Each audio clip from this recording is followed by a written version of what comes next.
ನಮಸ್ಕಾರ ಸ್ನೇಹಿತರೆ, ಖಡಕ್ ಸ್ಟೋರಿಗೆ ಆತ್ಮೀಯ ಸ್ವಾಗತ.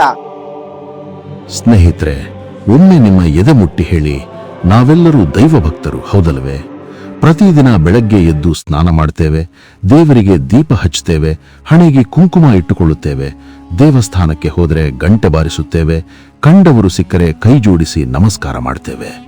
ಆದರೆ ಎಂದಾದರೂ ಒಂದು ಕ್ಷಣ ನಿಂತು ನಾನಿದನ್ನೆಲ್ಲ ಯಾಕೆ ಮಾಡ್ತಿದ್ದೇನೆ ಎಂದು ನಿಮಗೆ ನೀವೇ ಪ್ರಶ್ನೆ ಹಾಕಿಕೊಂಡಿದ್ದೀರಾ?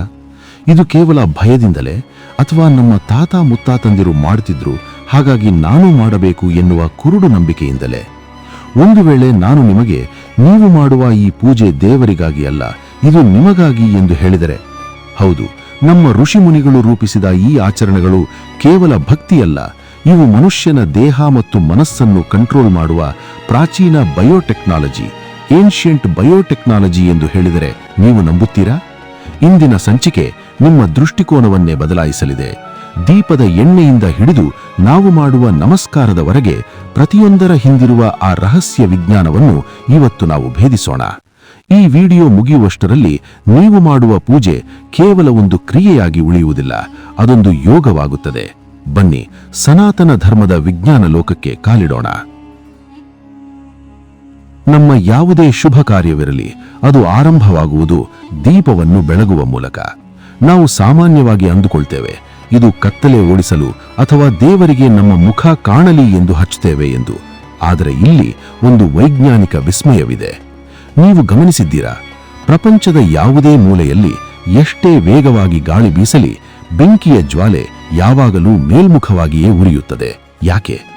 ವೈಜ್ಞಾನಿಕವಾಗಿ ಹೇಳಬೇಕೆಂದರೆ, ದೀಪದ ಜ್ವಾಲೆಯು ತನ್ನ ಸುತ್ತಲೂ ಒಂದು ಅದೃಶ್ಯವಾದ ಆಯಸ್ಕಾಂತೀಯ ಕ್ಷೇತ್ರವನ್ನು ಸೃಷ್ಟಿಸುತ್ತದೆ. ನಮ್ಮ ಪೂರ್ವಜರು ದೀಪ ಹಚ್ಚಿ ಅದರ ಮುಂದೆ ಕುಳಿತು ಧ್ಯಾನ ಮಾಡ್ತಿದ್ರು ಅಥವಾ ತ್ರಾಟಕ ಕ್ರಿಯೆ ಮಾಡ್ತಿದ್ರು. ಯಾಕೆ ಗೊತ್ತಾ?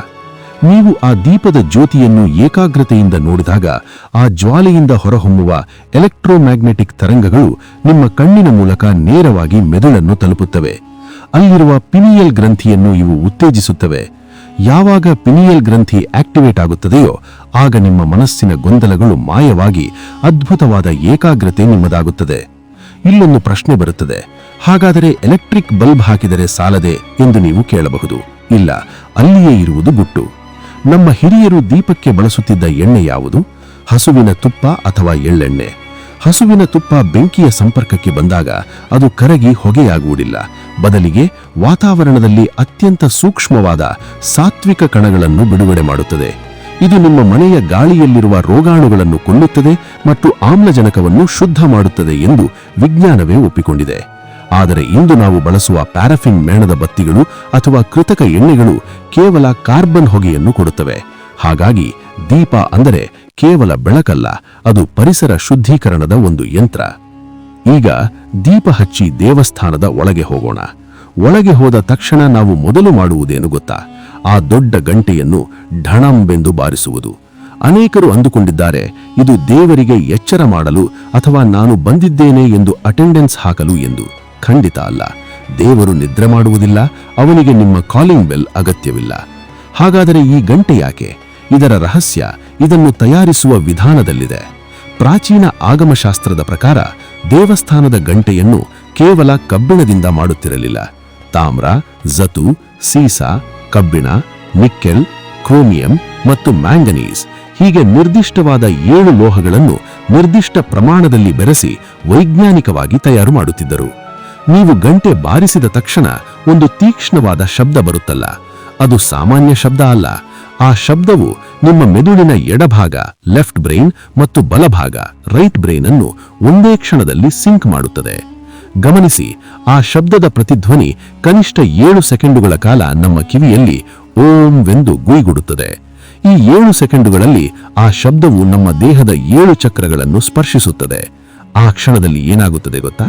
ನಿಮ್ಮ ಮನಸ್ಸಿನಲ್ಲಿದ್ದ ಆಫೀಸಿನ ಟೆನ್ಷನ್, ಮನೆಯ ಜಗಳ, ನಾಳೆಯ ಚಿಂತೆ ಎಲ್ಲವೂ ಮಾಯವಾಗಿ ಮನಸ್ಸು ಸಂಪೂರ್ಣವಾಗಿ ಖಾಲಿಯಾಗುತ್ತದೆ. ನಮ್ಮ ಋಷಿಗಳಿಗೆ ಗೊತ್ತಿಟ್ಟು, ಮನುಷ್ಯನ ಮನಸ್ಸು ಒಂದು ಕೋತಿ ಇದ್ದಂತೆ ಎಂದು. ಅದಕ್ಕೆ ಗರ್ಭಗುಡಿಯ ಮುಂದೆ ದೇವರ ದರ್ಶನ ಪಡೆಯುವಾಗ ನಿಮ್ಮ ಗಮನ ಬೇರೆ ಕಡೆ ಇರಬಾರದು. ಅದಕ್ಕಾಗಿಯೇ ಈ ಗಂಟೆ ಎಂಬ ಸೌಂಡ್ ಥೆರಪಿಯನ್ನು ಅವರು ದ್ವಾರ ಬಾಗಿಲಲ್ಲೇ ಇಟ್ಟರು. ಎಂತಹ ಅದ್ಭುತ ಅಲ್ವಾ? ಗಂಟೆಗಿಂತಲೂ ಶಕ್ತಿವಾಯಿತವಾದ ಇನ್ನೊಂದು ಶಬ್ದವಿದೆ, ಅದೇ ಶಂಖನಾದ. ನಮ್ಮ ಪೂಜೆಯಲ್ಲಿ ಶಂಖವನ್ನು ಏಕೆ ಊದುತ್ತಾರೆ? ಇದು ಕೇವಲ ಮಂಗಳಕರ ಎಂಬ ಕಾರಣಕ್ಕ? ಇಲ್ಲಿ ನಿಮಗೆ ಆಶ್ಚರ್ಯವಾಗುವ ಒಂದು ಐತಿಹಾಸಿಕ ಘಟನೆ ಹೇಳುತ್ತೇನೆ ಕೇಳಿ. 1928ರಲ್ಲಿ ಜರ್ಮನಿಯ ಬರ್ಲಿನ್ ವಿಶ್ವವಿದ್ಯಾಲಯದಲ್ಲಿ ಒಂದು ವಿಚಿತ್ರ ಪ್ರಯೋಗ ನಡೆಯಿತು. ಅಲ್ಲಿನ ವಿಜ್ಞಾನಿಗಳು ಶಂಖದ ಶಬ್ದದಿಂದ ವಾತಾವರಣದ ಮೇಲಾಗುವ ಪರಿಣಾಮವನ್ನು ಪರೀಕ್ಷಿಸಿದರು. ಅವರು ಕಂಡ ಸತ್ಯವೇನೆಂದರೆ, ಶಂಖದಿಂದ ಹೊರಹೊಮ್ಮುವ ಆ ಕಂಪನಗಳು ಮತ್ತು ಶಬ್ದ ತರಂಗಗಳು ವಾತಾವರಣದಲ್ಲಿರುವ ಎಷ್ಟೋ ಹಾನಿಕಾರಕ ಬ್ಯಾಕ್ಟೀರಿಯಾಗಳು ಮತ್ತು ವೈರಸ್ಗಳನ್ನು ನಿಷ್ಕ್ರಿಯಗೊಳಿಸುತ್ತವೆ. ಅದಕ್ಕಾಗಿಯೇ ಹಳ್ಳಿಗಳಲ್ಲಿ ಇಂದಿಗೂ ಹೇಳುತ್ತಾರೆ, ಶಂಖನಾದವಿರುವ ಕಡೆ ರೋಗಗಳು ಬರುವುದು ಕಡಿಮೆ ಎಂದು. ಇನ್ನು ದೈಹಿಕವಾಗಿ ನೋಡಿದರೆ, ಶಂಖವನ್ನು ಊದುವುದು ಒಂದು ಶ್ರೇಷ್ಠವಾದ ಪ್ರಾಣಾಯಾಮ. ನೀವು ಶಂಖವನ್ನು ಜೋರಾಗಿ ಊದಬೇಕಾದರೆ ಪೂರ್ಣ ಪ್ರಮಾಣದಲ್ಲಿ ಉಸಿರು ಎಳೆದುಕೊಂಡು ಅದನ್ನು ನಿಯಂತ್ರಿಸಿ ಬಿಡಬೇಕಾಗುತ್ತದೆ. ಇದರಿಂದ ನಿಮ್ಮ ಶ್ವಾಸಕೋಶದ ಸ್ನಾಯುಗಳು ಉಕ್ಕಿನಂತೆ ಬಲಗೊಳ್ಳುತ್ತವೆ. ಯಾರು ದಿನವೂ ಶಂಖ ಊದುತ್ತಾರೋ ಅವರಿಗೆ ದೀರ್ಘಕಾಲದ ಉಸಿರಾಟದ ಸಮಸ್ಯೆಗಳು ಮತ್ತು ಹೃದಯದ ಸಮಸ್ಯೆಗಳು ಬರುವುದಿಲ್ಲ.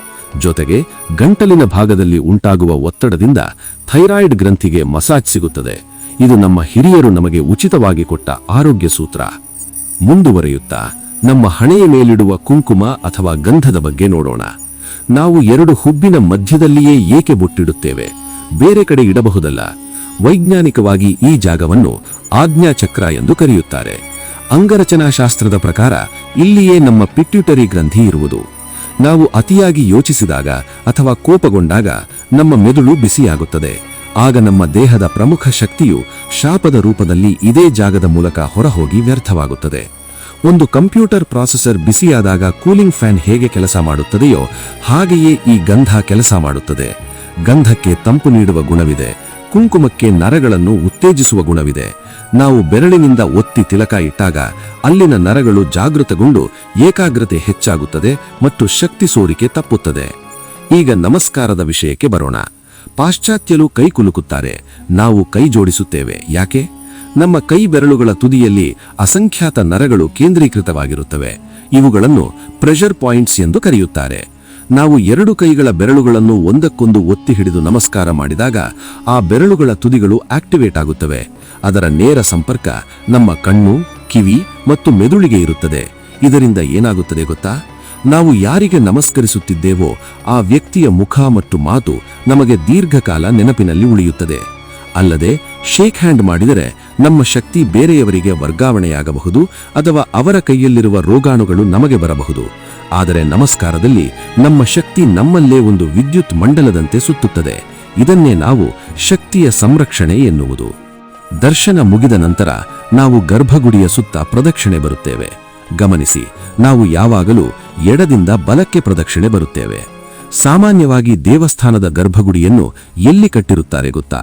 ಭೂಮಿಯ ಆಯಸ್ಕಾಂತೀಯ ತರಂಗಗಳು ಅತಿ ಹೆಚ್ಚಾಗಿ ಎಲ್ಲಿ ಕೇಂದ್ರೀಕೃತವಾಗಿರುತ್ತವೋ ಅಲ್ಲಿ. ಗರ್ಭಗುಡಿಯ ಕೆಳಗೆ ತಾಮ್ರದ ತಗಡುಗಳನ್ನು ಹಾಕಿರುತ್ತಾರೆ. ಇವು ಬ್ರಹ್ಮಾಂಡದ ಕಾಸ್ಮಿಕ್ ಶಕ್ತಿಯನ್ನು ಹೀರಿಕೊಂಡು ವಿಗ್ರಹದ ಮೂಲಕ ಹೊರಸೂಸುತ್ತಿರುತ್ತವೆ. ನಾವು ಗರ್ಭಗುಡಿಯ ಸುತ್ತ ಗಡಿಯಾರದ ದಿಕ್ಕಿನಲ್ಲಿ ಪ್ರದಕ್ಷಿಣೆ ಬಂದಾಗ ಆ ಆಯಸ್ಕಾಂತೀಯ ಶಕ್ತಿಯ ಪ್ರವಾಹದ ಜೊತೆ ನಮ್ಮ ದೇಹವು ಲಯಬದ್ಧವಾಗಿ ಚಲಿಸುತ್ತದೆ.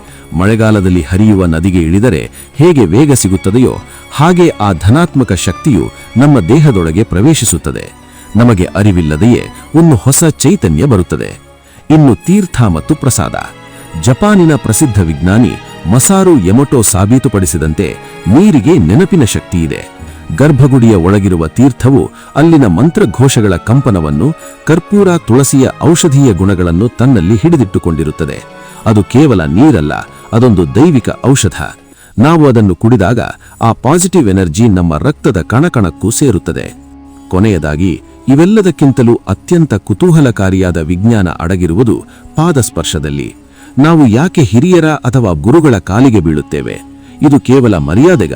ಇಲ್ಲಿ ಭೌತಶಾಸ್ತ್ರದ ನಿಯಮ ಕೆಲಸ ಮಾಡುತ್ತದೆ. ವಿದ್ಯುತ್ ಶಕ್ತಿಯು ಯಾವಾಗಲೂ ಹೆಚ್ಚು ವಿಭವ ಇರುವ ಕಡೆಯಿಂದ ಕಡಿಮೆ ವಿಭವ ಇರುವ ಕಡೆಗೆ ಹರಿಯುತ್ತದೆ.